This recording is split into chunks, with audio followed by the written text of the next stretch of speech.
எங்கே செல்கிறாய் மனிதா?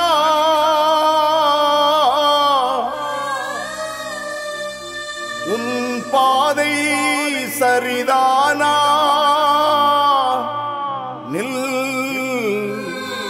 கவனி, செயல்படு. தந்தை, மகன், தூய ஆவியின் பெயரால் ஆமென்.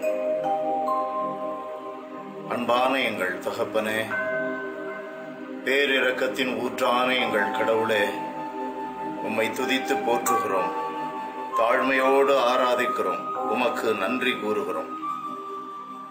வல்லமை உள்ள எங்கள் இறைவா, உம்முடைய திருமகனும் எங்கள் மீட்பருமான இயேசு கிறிஸ்து விண்ணகம் ஏறி வந்த இந்த நாளை கொண்டாடுகின்ற வேளையில் தகப்பனே, எங்களுடைய மூத்த சகோதரராகிய உம்முடைய சொந்த மகன், எங்கள் அருமை மீட்பரும் ஆண்டவருமான இயேசு கிறிஸ்து நாங்களும் நிலை வாழ்விற்கு வர முடியும், நாங்கள் உம்மை முகமுகமாய் தரிசிக்க முடியும், என்றென்றும் இருக்கின்ற வாழ்விலே நுழைய முடியும் என்பதற்கு முதற்கனியாகவும் திருமுன்பாக வந்திருக்கிறார். அப்பா, இந்த உலக வாழ்விலே, அழிந்து போகிற வாழ்விலே, தற்காலிக கூடாரம் போன்று இருக்கிற இந்த உலக வாழ்விலே நாங்கள் இதுதான் நிலைத்துள்ளது, இந்த உலகமே சதம் என்று எண்ணாதபடி எங்களுடைய இலக்காகிய வான் வீட்டை நோக்கிய பயணத்தில் எங்களை உந்தி தள்ளுகின்ற இந்த விண்ணக இயேசு ஆண்டவருடைய விண்ணேற்பு விழா, இயேசு ஆண்டவருடைய விண்ணேற்ற விழா தகப்பனே, எங்கள் உள்ளத்தில் இன்னும் அதிகமாய் தினம் தினமும் உற்சாகத்தை, இறை நம்பிக்கையில் இன்னும் உறுதிப்பாட்டை உருவாக்கட்டும். ஆசீர்வதியும் ஆண்டவரே, ஆசீர்வதியும். உம்மை பற்றி கொண்டு உம்முடைய திருமகன் கிறிஸ்துவின் பெயரால் உம்மை அன்பு செய்வதில் நாங்கள் என்றும் உறுதியாக இருக்க எங்களை சிறப்பான உம்முடைய ஆசீரால் நிரப்பும் ஆண்டவரே.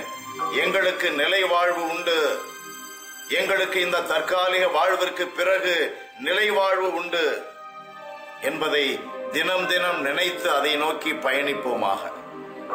எங்கள் ஆண்டவரும் உமது அன்பு மகனுமாகிய இயேசுவின் பெயரால் மன்றாடி கேட்கிறோம், உயிருள்ள எங்கள் நல்ல தகப்பனே. ஆமென், ஆமென். புனித மார்க்கு எழுதிய பரிசுத்த நற்செய்தியிலிருந்து வாசகம். 16ஆம் அதிகாரம் 15 20 இறைவாக்கு முடிய.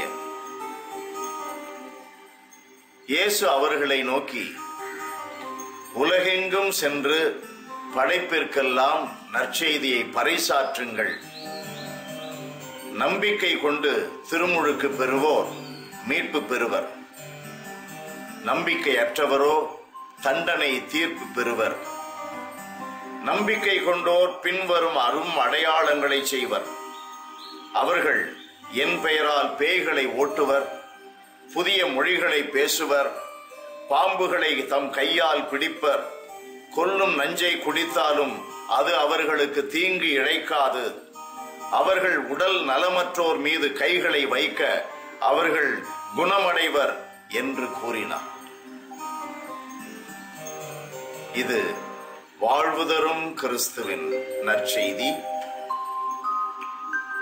கிறிஸ்துவே உமக்கு புகழ். இயேசுவின் இணையற்ற பெயரில் எனக்கு மிகவும் பிரியமானவர்களே, உங்களுக்கு என்னுடைய அன்பு நிறைந்த வணக்கம், வாழ்த்துக்கள்.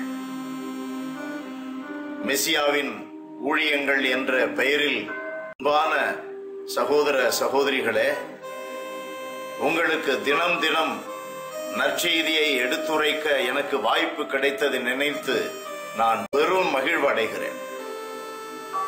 கடவுளுக்கு நன்றி கூறுகிறேன். உங்களில் ஆயிரக்கணக்கானோரை இதன் வழியாக நான் சந்திக்க கடவுள் எனக்கு பெரும் பேற்றை கொடுத்துள்ளார். அந்த நம்முடைய கடவுள் வாழ்த்து பெறுவாராக. இந்த வழிபாட்டில் பங்கெடுக்கிற நீங்கள் இயேசுவின் பெயரால் வாழ்வீர்களாக. இந்த வழிபாட்டை தினம் தினம் சந்தித்து அதன் வழியாக இறைவனோடு பேசுகின்ற வாய்ப்பை பெறுகின்ற நீங்கள் தினம் தினம் எது எது தேவையோ அத்தனையும் நிறைவாக நீங்கள் பெற்றுக்கொள்ள வேண்டுமாய் நான் ஜெபிக்கிறேன். ஆண்டவரே, அவர்களை ஆசீர்வதியும், ஒவ்வொருவரையும் ஆசீர்வதியும். அன்பானவர்களே, இயேசு விண்ணேற்றம் அடைந்தார் என்ற பெருவிழாவை இன்றைய தினத்திலே கொண்டாடுகிறோம். ஆண்டவர் இயேசு விண்ணேற்றம் ஆனதினால் நமக்கு என்ன? எபிரேயருக்கு எழுதப்பட்ட திருமுகத்திலே நாம் வாசிக்கிறோம், 7வது அதிகாரம், அதில் 25வது வசனம் சொல்லுகிறது, தம் வழியாக கடவுளிடம் வருபவரை அவர் முற்றும் மீட்க வல்லவராயிருக்கிறார். அவர்களுக்காக பரிந்து பேசுவதற்கென என்றுமே உயிர் வாழ்கிறார். யோவான் எழுதிய முதல் திருமுகத்திலே 2வது அதிகாரம், அதில் 2வது வசனத்தில் நாம் வாசிக்கிறோம், 1-2 வசனங்கள் நமக்கு சொல்லுகின்றன, ஒருவர் பாவம் செய்ய நேர்ந்தால் தந்தையிடம் பரிந்து பேசுபவர் ஒருவர் நமக்கு இருக்கிறார், அவரே மாசற்ற இயேசு கிறிஸ்து. அன்பானவர்களே, பாருங்கள், நாம் அனைவரும் பாவிகள் தானே. பாவம் செய்ய நமக்கு நேருகிறது. எவ்வளவோ முயற்சி எடுத்து வைராக்கியமாக இயேசு கிறிஸ்துவை பின்பற்றும் பொழுதும் கூட நாம் விழுந்து போகிறோம். உங்களில் ஒரு சிலர், நான் திரும்ப திரும்ப அதே பாவத்தில் விழுந்து விடுகிறேனே, எனக்கு மீட்பு இல்லையா? மீட்பு உண்டு. உங்களுக்கு மீட்பு உண்டு. நம் ஒவ்வொருவருக்கும் மீட்பு உண்டு. நமக்காக பரிந்து பேசும்படி இந்த உலகிலே நம்மோடு பேசி அளவலாவி நம்மோடு உறவாடிய இயேசு கிறிஸ்து பாலஸ்தீனாவில் மட்டும் மக்களோடு இருந்த அவர் இப்பொழுது உலகம் முழுவதும் இருக்கிற மக்களோடு உறவாடும்படி விண்ணகம் ஏறி சென்றிருக்கிறார். தந்தை கடவுளிடம் உனக்காக பேசுகிறார், எனக்காக பேசுகிறார். நமக்கு ஒருவர் அங்கே உண்டு, நமக்கு ஒருவர் அங்கே உண்டு. நம்பிக்கை இழந்து போகக்கூடாது. பாவத்திலிருந்து வெளிவர நம்முடைய முயற்சிகள் குறைந்து போகக்கூடாது. இயேசுவின் அன்பை சுவைக்க நாம் எடுக்கிற முனைப்பில் முனை முறிந்து போகக்கூடாது. அன்பானவர்களே, இன்றைய நற்செய்தியை பாருங்கள். நம்பிக்கை கொண்டு திருமுழுக்கு பெறுவோர் மீட்பு பெறுவர். இயேசு என்றால் என்ன பொருள்? மத்தேயு நற்செய்தியிலே வாசிக்கிறோம், 1:21 சொல்லுகிறது, இயேசு என்றால் மீட்பர் என்று பொருள். திருமுழுக்கு பெறுவது என்பது கத்தோலிக்க திருச்சபையிலே தண்ணீர் ஊற்றி கழுவி அப்படிப்பட்ட ஒரு அரும் அடையாளத்தின் வழியாக இயேசு கிறிஸ்துவை ஏற்றுக்கொள்வது மட்டுமல்ல. நான் கத்தோலிக்க திருச்சபையின் ஊழியனாக இருக்கிறேன். இயேசு கிறிஸ்துவை நம்புகின்றவர்கள் அனைவரும் மீட்கப்படுகிறார்கள். அப்படி ஒரு முறைப்படி திருச்சபையில் நுழையாதவர்கள் கோடிக்கணக்கிலே இருக்கிறார்களே. யார் யார் இயேசுவில் நம்பிக்கை கொள்ளுகிறார்களோ, இயேசுவை பற்றி அறியாதவர்களும் கூட யார் யார் உண்மையில் நிலைத்திருக்கிறார்களோ, நீதியில் நிலைக்க பாடுபடுகிறார்களோ, அன்பு செய்து வாடுகிறார்களோ, அவர்கள் மீட்கப்படுகிறார்கள். காரணம், உண்மை அது இயேசுதான், நீதி அது இயேசுதான், அன்பு அது இயேசுதான். இயேசுவில் நம்பிக்கை கொள்பவர்கள் மீட்கப்படுவர். இயேசு என்றால் மீட்பர் என்று பொருள்படுகிறது. அன்பானவர்களே, நம்பிக்கை கொண்டோர் பின்வரும் அரும் அடையாளங்களை செய்வர். என் பெயரால் பேய்களை ஓட்டுவர், புதிய மொழிகளை பேசுவர், பாம்புகளை கையால் பிடிப்பர், கொல்லும் நஞ்சை குடித்தாலும் அது அவர்களுக்கு தீங்கு இழைக்காது, அவர்கள் உடல் நலமற்றோர் மீது கைகளை வைக்க அவர்கள் நலமடைவர், குணமடைவர் என்று இயேசு கூறினாரே. இன்றைய நற்செய்தி பகுதியிலே 17-18 வசனங்கள் 16வது அதிகாரத்தில் நாம் காணுகிறோமே, அது இன்றைக்கும் நடப்பதை நாம் பார்க்கிறோம், அனுபவிக்கிறோம். அன்பானவர்களே, இயேசு ஆண்டவர் உயிர்த்தெழுந்த பின்னர், விண்ணகம் ஏறி சென்ற பின்னர், பரிசுத்த வல்லமையை, ஆவியானவரை திருத்தூதர்கள் மீது, ஆதி திருச்சபையின் மீது இறங்கச் செய்தார். உடனடியாக பாருங்கள், பேதுரு மிகவும் பயந்த நிலையிலே இருந்த சீடர்களோடு எழுந்து நின்று, இப்பொழுது திடமடைந்தவர்களாய் எழுந்து நின்று போதிக்க தொடங்கினார். மீட்பர் இயேசு, உங்களுக்கு உயிர் கொடுக்கிறவரை கொன்று போட்டீர்களே, அவர்தானே மீட்பு அளிப்பவர். அவர்தானே உடல் நலம் அளிப்பவர், அவர்தானே பாவங்களை மன்னிப்பவர், அவர்தானே நிலை வாழ்வை கொடுப்பவர், உண்மை இறைவனுடைய மகன் அவர்தானே, அவரை கொன்று போட்டீர்களே என்று திடம் மிக்கவராக போதித்த பொழுது திருத்தூதர் பணியிலே வாசிக்கிறோம் 2வது அதிகாரம் 38வது வசனம். அந்த மக்கள் ஆயிரக்கணக்கானோர் பேதுருவிடம் கேட்டனர், திருத்தூதர்களிடம் கேட்டனர், சகோதரர்களே, நாங்கள் மீட்படைய வேண்டும், என்ன செய்ய வேண்டும்? இயேசுவில் நம்பிக்கை கொள்ளுங்கள்,